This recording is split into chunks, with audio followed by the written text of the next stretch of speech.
Regresamos a esta primera edición de Radio Análisis cuando son las 9 de la mañana con 35 minutos. Se espera que en algunos minutos más llegue hasta el Polo Sur el presidente de la República, Gabriel Boric. Por lo menos la última información que está en nuestro diario electrónico radio.chile.cl, entregada por Presidencia, habla que el mandatario ya se encuentra en vuelo hacia ese punto de nuestro planeta para convertirse, por cierto, en uno de los pocos mandatarios a nivel mundial, el tercero en estricto rigor, que pisa ese territorio tan inhóspito e interesante. Bueno, para conversar respecto de este tema, porque esta misión que ha sido bautizada como Operación Estrella Polar 3 tiene varias cosas importantes y relevantes que ver. Está con nosotros acá en estudio el abogado especialista en Derecho Antártico, académico del Departamento de Derecho Internacional de la Facultad de Derecho de la Universidad de Chile e investigador principal, además, del Instituto Milenio Base, Luis Valentín Ferrada, a quien le damos la bienvenida. Profesor, ¿cómo le va? Muchas gracias por estar acá en la radio. Encantado, muy buenos días. Siempre es importante hablar de la Antártica. Sí, un tema realmente fascinante y que lamentablemente no es muy conocido a modo general en nuestro país, cuando debiese serlo, si estamos prácticamente al lado. En primer lugar, profesor, ¿por qué es tan importante esta visita que va a realizar el presidente al Polo Sur? Me parece que hay que resaltar varias cosas. La primera, este es el primer jefe de Estado que llega al Polo Sur. Ahí hay una distinción entre... Sí, teníamos algunas dudas porque habían unos primeros ministros también. Claro, pero son jefes de gobierno, no jefes de Estado. Tanto en el caso de Noruega como en el caso de Nueva Zelanda son monarquías constitucionales, por lo tanto su jefe de Estado es el rey. Por lo tanto, este es el primer jefe de Estado, el presidente Boric es el primer jefe de Estado que llega a la Antártica. Y yo no sé cuánto valen esto ser el primero puede ser discutible, pero en realidad somos los segundos primeros porque también el primer presidente de la República que fue a la Antártica también fue un chileno, otro Gabriel González Videla, el año 48. Y esto da cuenta, de alguna manera, de una tradición, de alguna manera, pero también de la firmeza de la posición chilena, de la relación chilena respecto a la Antártica. Chile es un país pequeño, mediano, digamos, en el contexto mundial. Esto a Chile cada tanto lo olvidamos, pero somos el país del 0.3%. Eso pesamos en población mundial, eso pesamos en PIB mundial. Por supuesto, los países no solo se miden por población y PIB, pero eso nos pone en términos relativos respecto al resto de los países del mundo. Y entonces lo interesante es preguntarse por qué o cómo un país relativamente pequeño es capaz de ser una potencia regional en temas antárticos. Y cómo, al final del día, dentro de los pocos temas en los cuales Chile puede jugar en la primera división mundial, es los temas antárticos. Y ahí la importancia de algunos hitos, como el esfuerzo operativo y logístico para llevar al presidente Boric a la Antártica es enorme. Es enorme. No solamente en la cantidad de medios que hay que desplazar, las coordinaciones que hay que hacer, la cantidad de personal que hay que coordinar, incluso el riesgo personal. Bajo las condiciones atmosféricas de la Antártica, esta es una operación muy difícil, que ha sido necesario preparar minuto a minuto, coordinar minuto a minuto, decidir minuto a minuto. Entonces, esperamos tener prontamente las noticias que ha llegado a Glaciar Unión. Entiendo que es el primer punto en que va a llegar, y luego desde ahí se va a desplazar al polo, pero solo... De ahí es por tierra nomás. ¿Sí? No, también lo va a hacer en vuelo. Pero son dos aviones distintos. Lo que pasa es que tienen que ser necesariamente.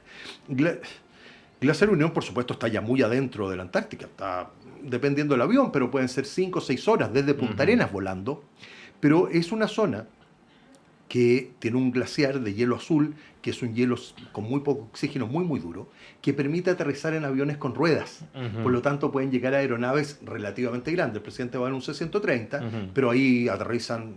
Yo estuve en enero recién pasado, en enero del año 2024, ahí y aterrizamos en un Boeing. Entonces, ¿por qué? Porque ahí se puede aterrizar en aviones con ruedas relativamente grandes.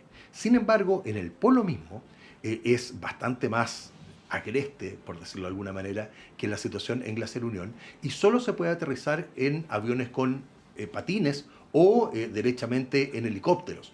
Y entonces esto hace que sea imprescindible que el presidente cambie de aeronave. Y entonces están preparados los aviones Twin Otter y hay helicópteros también preparados. Me imagino que será una decisión de acuerdo a las condiciones climáticas reinantes en ese momento, etcétera. Se tomará la decisión de ir o en los aviones Twin Otter, que es un avión relativamente antiguo pero muy apto para operar en esta zona, o derechamente en helicóptero, porque en el polo mismo, que está aproximadamente a 3.000 metros de altitud sobre el nivel del mar, es una gran meseta de hielo, con un poco de puna incluso, muy aislado de cualquier posibilidad de otra ayuda, diremos.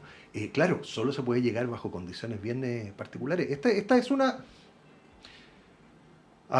hoy en día, siglo XXI, que nos vamos ya, el primer cuarto, por supuesto, es mucho más fácil que Amundsen Scott en el año 1911, es desde luego. Pero sigue siendo una pequeña hazaña llegar al polo. Y por lo mismo no se va todos los días al Polo Sur. Pero claro, si esto se llama Estrella Polar 3, esta operación, porque si bien hay mucha otra gente que ha llegado, chileno me refiero, esta es solo la tercera operación institucional chilena de la Fuerza Aérea, porque en realidad hay algunas del Ejército también que han llegado por tierra, pero esta es la tercera operación institucional chilena por aire. En toda nuestra larguísima historia antártica. Entonces, el año 85 fue Estrella Polar 1, 84, el año 95, y esta es la Estrella Polar 3. Lo que da cuenta del esfuerzo que significa, es decir, si cada solo tantas décadas podemos hacerlo, quiere decir que hay un esfuerzo logístico enorme detrás. ¿Y por qué ahora, profesor? Yo creo que hay varias razones importantes. La principal es porque yo creo que la Antártica en términos geopolíticos está tomando cada vez mayor importancia, y eso hace que este tipo de señales son simbólicas, pero el hecho que el presidente de la República de Chile llegue al Polo Sur, pueda dar allá un discurso, hacer algunas manifestaciones, decir hasta aquí llega Chile, desde Bisbiri al Polo Sur, eso es una señal. Eso es una señal, eso va a ser repetido por la prensa mundial, eso coloca a Chile en la órbita de los países que pueden hacer cosas realmente importantes en la Antártica. Y eso, por supuesto, que tiene una lectura geopolítica muy importante. Pero el presidente no solamente va con los comandantes jefes de la Fuerza Armada, que son los principales responsables de las operaciones en la Antártica. También va con el director del Instituto Chileno Antártico, también va con la ministra de Medio Ambiente, también va con algunos científicos. ¿Por qué? Porque la manera en que Chile y los países en general hoy en día se legitiman en sus actividades antárticas es principalmente a través de la ciencia. Chile es, nuevamente, y esto no deja de ser admirable, y los esfuerzos que hace el INACH y la comunidad científica en general, mis colegas del Instituto Milenio Base, desde luego, es admirable. Porque Chile, siendo un país relativamente pequeño, con recursos relativamente acotados, en temas científicos es muy importante. En términos relativos, por supuesto. Obviamente publicamos muy poco en relación a Estados Unidos o a las grandes potencias, pero respecto a los recursos que invertimos, publicamos mucho, estamos presentes en las conferencias internacionales, tenemos una serie de personas que están ocupando puestos de responsabilidad en distintas organizaciones internacionales. Estoy pensando, por ejemplo, César Cárdenas, que es el presidente del comité científico de toda la parte que tiene que ver con los recursos vivos marinos antárticos. Estoy pensando en Wendy Rubio, que está ahí en el COPNAP, que tiene que ver con todas las operaciones antárticas. Estoy pensando en la importancia que han tenido históricamente nuestros diplomáticos en las reuniones consultivas del Tratado Antártico. Entonces, desde este punto de vista, no cabe ninguna duda que Chile juega un rol importante y ha jugado siempre. Pero el desafío que tenemos por delante es mucho más grande. Entonces ahora Chile no solamente tiene que ser importante en la ciencia que se realiza en las costas, que principalmente tiene que ver con temas de biología, en 1500 distintas facetas, pero que tiene que ver de alguna manera con biología, sino que Chile tiene que profundizar ahora en otros tipos de ciencia.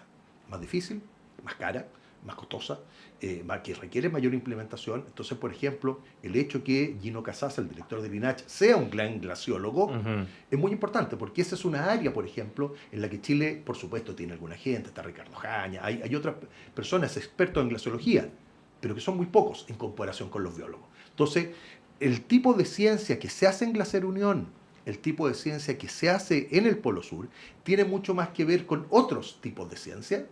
la glaciología, todo lo que tiene que ver con perforar para buscar los tipos de vida, todo lo que se llama los extremófilos que pueden existir en los lagos subglaciares, todo lo que tiene que ver con la investigación del espacio que se puede hacer desde la Antártica.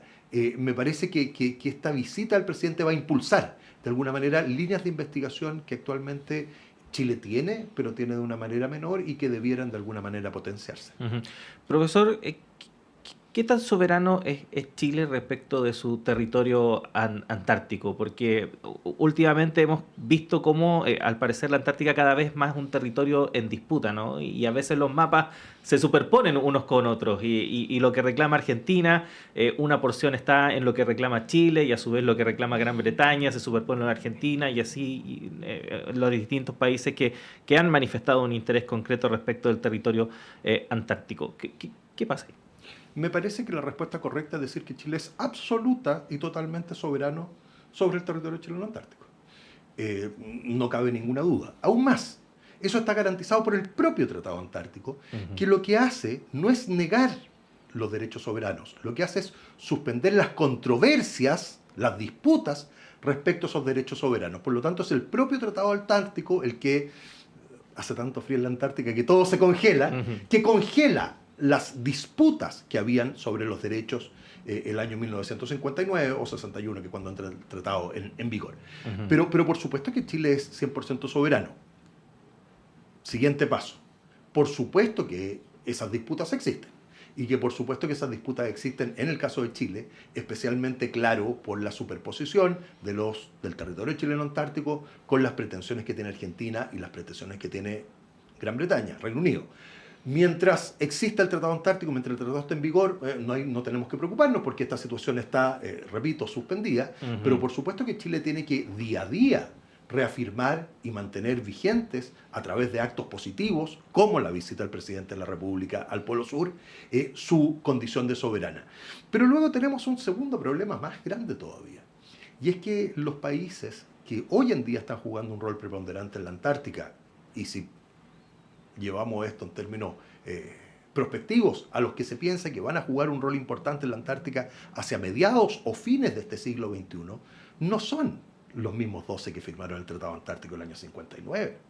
Y entonces Chile va a tener que enfrentar, en la Antártica todo hay una dualidad, cooperación, competencia, pero en esta parte de competencia va a tener que enfrentar a las grandes potencias internacionales mundiales. En el sistema del Tratado Antártico son importantes los 5 miembros permanentes del Consejo de Seguridad de las Naciones Unidas, las 10 economías más grandes del mundo, todos los países con mayor población mundial, todas las potencias globales y regionales, y entonces los escenarios desde el punto de vista político-jurídico, en los que Chile, y geopolítico también, desde luego, en los que Chile tiene que plantearse, es cómo trabajamos en este entorno de una serie de países que quieren ejercer alguna influencia en la Antártica y cómo Chile, siendo un país relativamente mediano o pequeño, logra de alguna manera hacerlo o enfrentar esto. Por eso es que no hay que olvidar que más allá de las dificultades pasajeras, tenemos que tener una muy buena relación con Argentina.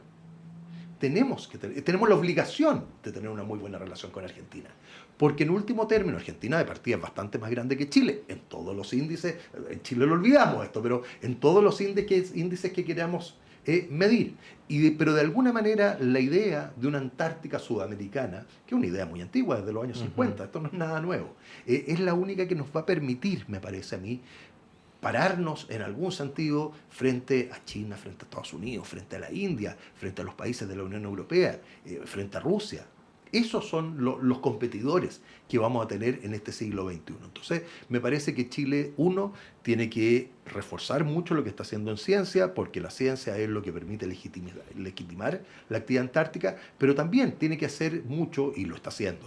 Lo que pasa es que yo creo que tiene que hacer mucho más todavía en sus capacidades operativas. Este año tengo el gusto, soy invitado por el comandante en jefe de la Armada, así que me embarco la próxima semana en el rompehielos Biel en su primera navegación hacia el Mar de Weddell, su primera navegación antártica, a probar las capacidades de rompehielos, de este rompehielos construido en Chile, construido en Asmar, en Talcahuano, por supuesto con apoyo y tecnologías de muchos países, como todas estas cosas que pasan en este mundo globalizado, pero es un buque 100% construido en Chile, que va ahora a la Antártica. Pero la pregunta es, ¿nos basta con un rompehielo?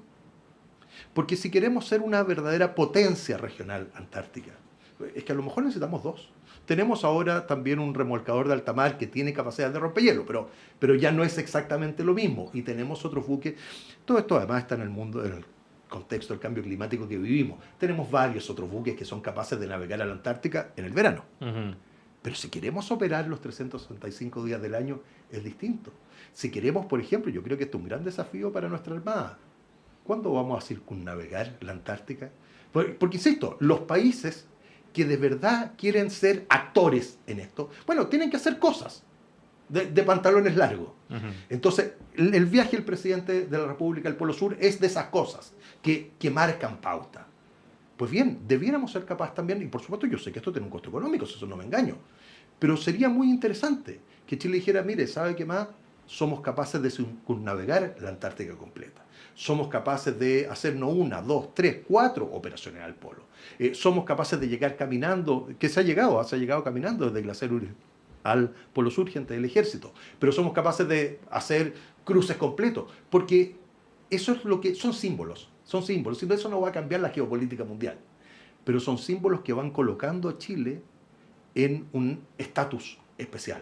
De tal manera que si alguna vez se reabre la negociación territorial sobre la Antártica, que si alguna vez, que tú sabes que ni el Tratado Antártico ni el protocolo tienen fecha de término, son indefinidos, pero si alguna vez se reabre esa discusión, va a permitir a Chile ocupar un lugar en esa mesa de conversaciones, y eso es muy valioso. Sí, las expediciones tienen costos, pero sabemos que históricamente han traído beneficios a quienes las han impulsado. Es que son símbolos. En el fondo. Tú demuestras capacidades. Sí. Ahora, profesor, lamentablemente nos quedan 3 minutos. Ojalá nos quedaran más porque este es un tema realmente fascinante, pero a propósito de lo que comentaba, bueno, el año pasado hubo mucha consternación a propósito de esta información que surgió respecto de que Rusia había identificado petróleo en el territorio antártico y cómo eso habría un nuevo escenario, ¿no? A propósito de lo que estábamos conversando en la zona. Efectivamente, ¿qué pasó con eso? Un poco en la línea respecto de lo que estábamos hablando, porque claro, a propósito de estas grandes potencias que pueden manifestar un interés distinto en la Antártica, si te ponen un portaaviones ahí, por decirlo de alguna forma, es bastante complejo hacer frente a eso. ¿Cómo poder, más allá de lo que decíamos a propósito de esta Unión Sudamericana, de qué manera se puede hacer frente a ese tipo de situaciones? A ver, la noticia de Rusia hay que mirarla con distancia. Es una noticia en realidad del año 2020, que salió a flote a raíz de lo que diríamos una comisión investigadora del Parlamento británico, salió a flote el año pasado, pero es una noticia relativamente antigua. Pero la noticia en sí misma no es noticia. Desde los años 60 que se sabe que hay hidrocarburos en la Antártica. Ahora, si los rusos descubrieron algún punto... Los rusos siempre han dicho que ellos estaban realizando ciencia. Lo que pasa es, claro, la geología como ciencia respecto a la geología como prospección minera, el límite es bastante tenue. Yo creo que lo que Chile tiene que hacer en vista de estos grandes competidores mundiales, en primer lugar es reafirmar el régimen multilateral. Los países pequeños como Chile tienen una gran garantía en el derecho internacional. Y por lo tanto Chile tiene que hacer preservar el Tratado Antártico y el sistema del Tratado Antártico de la mejor manera posible. Esto no es fácil, porque bajo varios puntos de vista uno pudiera decir que el sistema del Tratado Antártico enfrenta hoy en día algunas crisis. Chile tiene que ser un promotor de las vías de solución de esas crisis, no me cabe ninguna duda. Pero al mismo tiempo Chile tiene que buscar quiénes son sus aliados. Tiene que ver, en estos escenarios futuros, en Chile somos malos para pensar más allá de 4 años, esto es un drama. Tenemos que imaginarnos qué va a pasar en la Antártica en 50 años más, en 100 años más, y cómo nuestros hijos o nuestros nietos van a estar en esas posiciones. Pero esas decisiones hay que tomarlas hoy día. Las amistades hay que empezar a hacerlas hoy día, las confianzas hay que ganarlas hoy día, los medios que haya que construir hay que construirlos hoy día. Todo esto en medio de una amenaza, de una verdadera catástrofe ecológica que puede producirse en la Antártica producto del cambio climático. Pero así como esta catástrofe va a ser, o podría llegar a ser, espero yo que no, que seamos capaces de detener la producción de gases de efecto invernadero, que seamos capaces de cumplir de alguna manera los compromisos del Acuerdo de París, de limitar el aumento de la temperatura y todo aquello. Pero no hay que olvidar que a medida, o en paralelo, y esto es lo complejo, en paralelo a que suceden todas estas cosas, también van abriendo nuevas posibilidades de realizar otras actividades en la Antártica. Y entonces ahí es donde hay que buscar el equilibrio, pero esto es muy difícil, y necesitamos ponernos a pensar mucho más de lo que lo estamos haciendo, sin duda alguna. Sí, son temas que lamentablemente es muy difícil abordarlos en 20 minutos de conversación, así que esperamos tenerlo en una próxima oportunidad, profesor Luis Valentín Ferrada, para seguir hablando de este tema tan apasionante que es la Antártica, ¿no? Así que muchas gracias por haber estado acá en estudio y lo esperamos pronto, que esté muy bien. Muchísimas gracias. Y nosotros también despedimos esta primera edición de Radio Análisis luego de esta conversación con el abogado Luis Valentín Ferrada, académico del Departamento de Derecho Internacional de la Facultad de Derecho de nuestra Casa de Estudios e investigador principal del Instituto Milenio Base. Vamos a estar informando, dando detalles respecto de lo que es la visita del presidente Gabriel Boric allá al Polo Sur. Siga nuestra sintonía, ya llega Antonella Esteves y Semáforo a todas las plataformas de Radio Universidad de Chile. Continúe también en la programación de la red de radios que piensan y el canal de televisión Uchile TV. Me reencuentro con ustedes a las 13 horas en la segunda edición de Radio Análisis junto a Diana Porras. Que tengan una buena jornada.